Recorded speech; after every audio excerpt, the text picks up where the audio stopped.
Today I've got 10 points in 10 minutes with CJ Grace. Thank you, Stephan.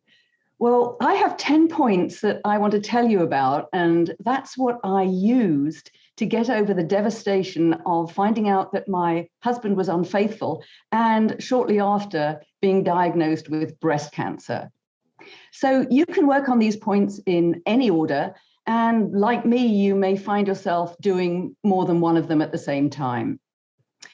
The first point is to build community, cultivating connections, old and new. I found that most of my friends were actually friends of my husband's or people that were connected with the business that we own jointly. And those are not people that you can confide in when you have problems about your marriage. You really need to build your own community. And it's a good idea to have friends of both sexes.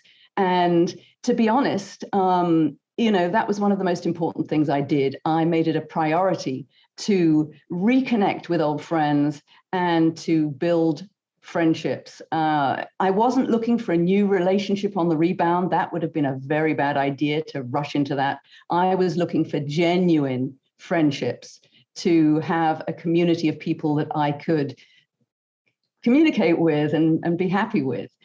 The second point is similar, but not quite the same. I found confidants and mentors with my best interests at heart, whom I could vent my deepest, darkest feelings to. These weren't necessarily the friends I knew, the people that were close friends, because some of them might have been put off by me venting my negativity at them. You have to have a very special kind of person that is going to not only take that, but also give you good advice to help you along your way. And you want mentors that will keep things confidential. I realized that I had to choose very carefully. And one particular person I thought would be a good mentor was actually interested in the soap opera that was my life at the time. They wanted the latest episode to broadcast to their friends. So that wasn't really what I wanted to do. So confidants and mentors are very important. They could be paid counselors, or they could be friends who are just good at giving you advice and holding your corner when you're feeling really down. That's important. So the third thing was laughter therapy. I was brought up on a diet of Monty Python's Flying Circus, and I do see absurd humor in everything that happens, however dark. And I think it's so important. So I stopped watching depressing dramas. I stuck to comedies. And even though I'm a BBC journalist, a former BBC journalist, I gave up watching the news because it's all bad news. Good news is not particularly exciting. It's never going to be as exciting as a tragedy. So I really wanted to make sure that I had things that made me laugh. There is even an Indian laughter yoga type of practice that you can do where you actually laugh and you do yoga stuff with it. But I prefer genuine laughter from mixing with people that make me laugh and watching comedies. That was my thing. So laughter is very important, because if you don't laugh, you cry when bad things happen. And I would much rather laugh. So that was very important. Number 4, love your body. And by that, I didn't mean that I, loved my body and became beautiful and wanted to become a supermodel. That was never, ever going to happen. It was more about internal beauty, finding ways to look after myself, eating good food, sleeping enough, and exercise. I found that outdoor exercise, especially with friends, was one of the best antidepressants out there. And I remember a good friend of mine was suffering from such a bout of sadness that she could barely get out of bed in the morning. And I told her, all you need to do is just take 15 minutes to walk in your park nearby, walk in the park in natural surroundings. Just force yourself to do it 15 minutes a day. And she said that it made a massive difference to her mood and got her out of the blues. So that's an important thing to do. Love your body and make yourself internally beautiful.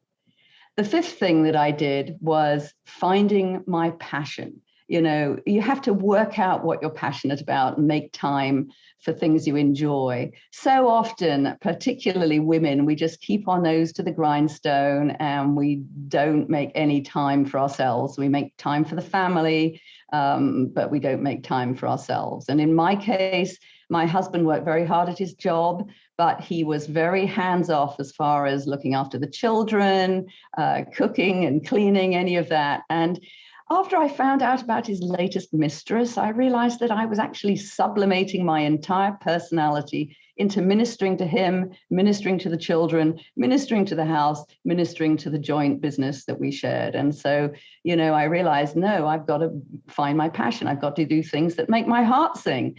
And in my case, it was writing. And I combined my journalism with my love of humor and created my first book. That's how it was born, Adulterer's Wife, How to Thrive Whether You Stay or Not.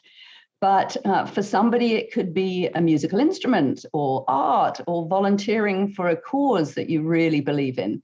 So you've got to find your passion. That's a really important thing. Gives you a reason to get up in the morning. That's the good reason to do it.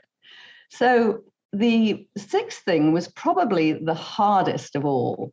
It was live in the present and become more mindful. And, the past is gone, the future doesn't exist. Now is all there is.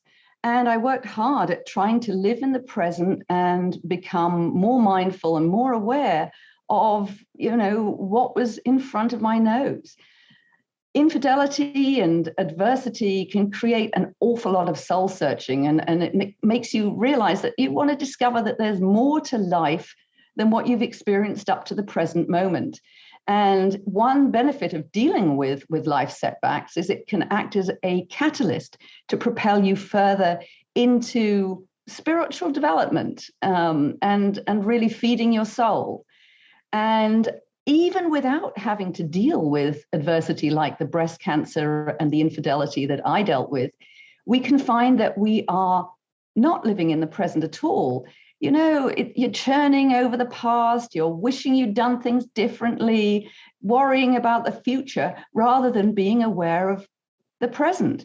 And so, in effect, you're on autopilot, and you may be in beautiful surroundings. You may be with really lovely people, pleasant company, and you're not there. Your mind is somewhere else. And so it's really as if you are just existing rather than being fully alive. So the more mindful we are, the more fulfilled and contented our lives become. And as I said, for me, it's a work in progress, but it's definitely work worth doing. Number 7, my mantra, especially when I was going through cancer, was information is power. Whether I was finding out about my legal rights in a divorce or researching my breast cancer treatment options, making sure I was fully informed was really key. It was a key to getting the best outcomes. And my skills as a journalist definitely helped me sift the wheat from the chaff. But, it's important to take your time and to look at your options and to make a slow, considered decision, whatever is happening, not to rush it, not to do it through, emotions, but to try to take a rational decision, whether you're deciding what to do after you found out your ex, or not your ex, after your partner is unfaithful, or whether you've got some kind of life-threatening disease. You need to take time to look over your options without letting emotions cloud your decisions. So in my case, I negotiated a less toxic chemo cocktail from my oncologist. I also refused the double mastectomy that my surgeon wanted, opting for lumpectomies. And of course, some of my friends thought I was completely nuts to do that. But, I had come across several women who had developed implant illness after a mastectomy. And, not after the mastectomy itself, but after the breast reconstruction. And they want to have, breasts that look like they did before. I didn't want to stay flat, as some women are choosing to do after a mastectomy. And to me, the survival statistics didn't seem much different between lumpectomy and a mastectomy. So I felt very happy to have made that choice, although, as I said, a lot of people would strongly disagree with me on that. And of course, with cancer, it's a crapshoot, and it's a very personal decision, whatever you do. Even though for first case cancer, if it's just the very first case you've had with no metastasis, the survival statistics are very good. They're almost 100%. But nevertheless, there are no guarantees. Whatever you do, alternative, conventional, both, it's it's in the lap of the gods to decide how you're going to get through. But the other thing that I did in terms of information as power was that when my husband asked me for a divorce, I read a ton of legal self-help books so that I knew the basics about the divorce law in the area where I lived. And that enabled me to make sure I was fully aware of how to get the fairest settlement. And also I made sure I was fully aware of the marital finances. A lot of women find themselves completely ignorant of family finances. And then if there's a divorce or if there's a bereavement, they have a lot of problems. So information is power. That's another of my 10 points. Number 8, the best revenge is to get past the need for it. After infidelity, a lot of people get stuck in this toxic revenge cycle. I realized that vengeance against my cheating spouse was going to hurt me as much as him. And I decided that it was far better to spend my life energy on the best way to move forward. And, whether I wanted to stay with him or not, find ways to thrive and work on that. And again, before making any major decisions, I first stopped and asked myself, is this serving my own long-term best interests? Very important. I wasn't going to continue to let my husband treat me like a doormat, but I knew I needed to truly forgive him to break the emotional hold that he had on me.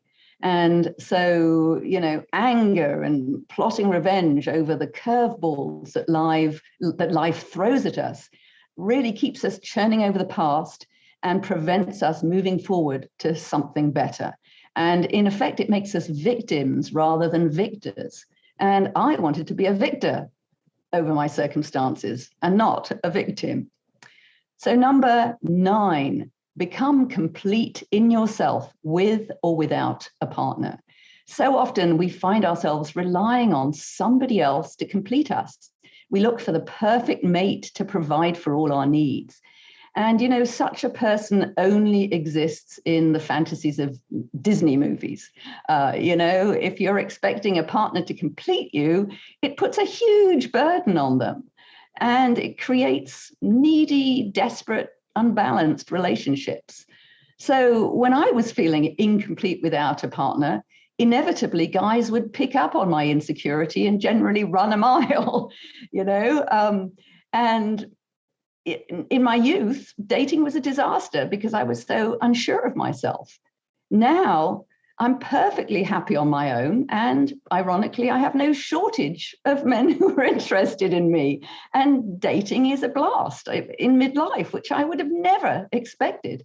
And it's because I'm comfortable in my own skin, despite the age of it, So that's really important. Become complete in yourself with or without a partner, because then the perfect partner, or, not totally perfect, but then a really good partner is likely to come onto the scene. And, and as far as cancer was concerned, again, I was my own advocate dealing with cancer, and I did quite fine. So if you're complete in yourself, you can cope with what life throws at you. Number 10, life is short. If not now, when? Cancer for me was a kick in the pants on top of the infidelity that I had to deal with of my husband.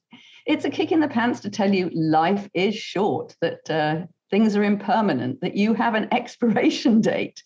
And, everything that I thought was secure and permanent ended up crumbling and disappearing. So, I had no time to lose to have the life I wanted right now. And so many people put off what they really want to do till tomorrow. Oh, it'll be tomorrow. I have to get this done first. I have to get that done first. But tomorrow never comes. So, I was thinking that, on my deathbed, would I be concerned about how tidy my kitchen was, how many emails I'd answered, how many posts I'd put on social media?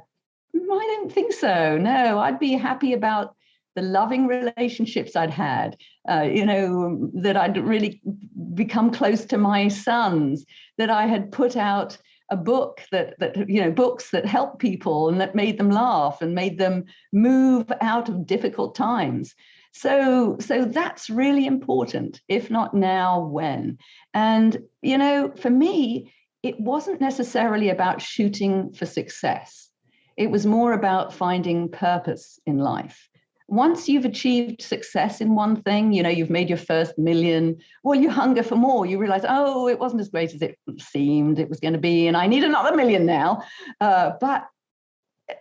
You've got this eternal hunger. But if you find purpose in what you do, it's eternally satisfying because, in effect, you're serving others as well as yourself. So those are my 10 points. And if you want to find out more about what I do, you can just go to cjauthor.com. That's cjauthor.com. And I do have a free PDF called Overcoming Infidelity, Tools to Tame the Roller Coaster of Negative Emotions. Tools to Tame the Roller Coaster of Negative Emotions. And although that PDF is titled Overcoming Infidelity, it does work for pretty much overcoming any kind of adversity. And I even include an exercise using chocolate, how to become more mindful eating a piece of chocolate. And as a recovering chocoholic, I'm afraid I'm not an alcoholic, I'm a chocoholic, but as a chocoholic, that exercise really resonated with me. So thank you, Stephan, for letting me make 10 points in 10 minutes for Steps to Sobriety into the Light. CJ, that was amazing. 10 points in 10 minutes with CJ Grace. Look after yourself.